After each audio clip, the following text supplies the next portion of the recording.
Hi.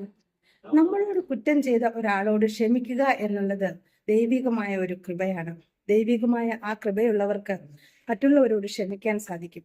എന്നാൽ നമ്മളോട് ഹൃദയവേദന ഒത്തിരി ഉണ്ടാക്കിയ ഒരാളിനോട് നാം ക്ഷമിച്ചെന്നിരിക്കട്ടെ, തിരിച്ച് അവിടെ നിന്നും ആ ക്ഷമ നമുക്ക് ലഭിച്ചില്ലെന്നുണ്ടെങ്കിൽ നമുക്ക് ജീവിതത്തിൽ ആ ഒരു ക്ഷമ പറച്ചിൽ കൊണ്ട് അർത്ഥമുണ്ടാകില്ല.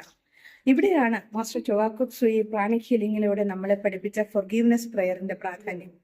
അദ്ദേഹം നമ്മളെ പഠിപ്പിച്ചത് എങ്ങനെയാണ്? ക്ഷമ നാം കൊടുക്കുന്നതോടൊപ്പം തന്നെ അപ്പോൾ തന്നെ ആ വ്യക്തിയിൽ നിന്ന് സ്വീകരിക്കാനും നമുക്ക് സാധിക്കും. അതിനു വേണ്ടിയിട്ട് നമുക്ക് ഫൊർഗീവ്നെസ് പ്രയർ ഉപയോഗിക്കാം. പക്ഷെ എങ്ങനെയാണ് ഈ ഫൊർഗീവ്നെസ് പ്രയർ ഉപയോഗിക്കുന്നത്?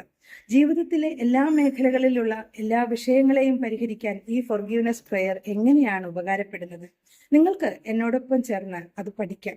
നിങ്ങളുടെ ജീവിതത്തിലുള്ള ഏത് പ്രശ്നത്തെയും പരിഹരിക്കാൻ ക്ഷമ എന്ന ഈ 2 വാക്ക് നിങ്ങളുടെ ജീവിതത്തിലെ വിജയമന്ത്രമായിട്ട് മാറ്റാൻ സാധിക്കും.